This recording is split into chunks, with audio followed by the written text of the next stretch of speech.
இந்த பசங்களே இப்படிதான் எப்ப பாரு 2 முட்டை சாப்பிடுறாங்க அப்படின்னு சத்துணவு அமைப்பாளர் அடாவடியா நடந்துகிட்டாங்க. இத தாங்கிக்க முடியாம 7ஆம் வகுப்பு பள்ளி மாணவன் ஆதங்கமா பேட்டி கொடுத்திருக்கான். திருப்பத்தூர் மாவட்டம் பொம்மிக்குப்பம் பகுதியில அரசு மேல்நிலைப் பள்ளி இயங்கி வருகிறது. அந்த பள்ளியில சத்துணவு அமைப்பாளரா இருக்கிற பத்மினி என்பவர் அங்கு 7ஆம் வகுப்பு படிக்கும் ஆதி திராவிட சமூகத்தை சேர்ந்த ஒரு மாணவனுக்கு சத்துணவை வழங்கியிருக்காங்க.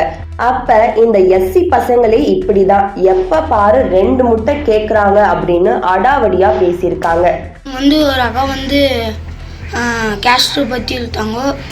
முட்டை வாங்கிட்டு அந்த பக்கம் அங்கே போகும்போது பசங்க 2 முட்டை வாங்குறாங்க. அந்த மாதிரி நாங்கள் அடுத்தது இனத்துக்கிட்ட சொன்னேன். எல்லாம் கேட்டும் போயிட்டு இந்த மாதிரி சொல்கிறாங்கண்ணா அப்படின்னு எங்கள் அண்ணன்கிட்ட போய் சொன்னேன். அதனால் சரியா வரேன் அப்படின்னு போய் கூட்டின்னு வந்தேன். அடுத்தது இனத்துக்கிட்ட எல்லோரும் கூட்டினாரா, இன்னொரு முறை கூட்டின்னு வந்தேன்னா அவள் தான் அப்படின்னாங்க. அடுத்து திட்டினாங்க. நல்லா பயப்படல. அப்புறம் திரும்பி திட்டுறாங்க இல்லையா அப்படின்னு திட்டினோடனே சரி வா நான் பார்த்துக்கிறேன் வாடா அப்படின்ட்டாரு. சரி நானும் கம்முன்னு போயிட்டேன். யாரும் நான் திட்டினது? அது அவங்க சத்துணவு இது எழுதுறாங்களே கணக்கு, அவங்க திட்டினாங்க.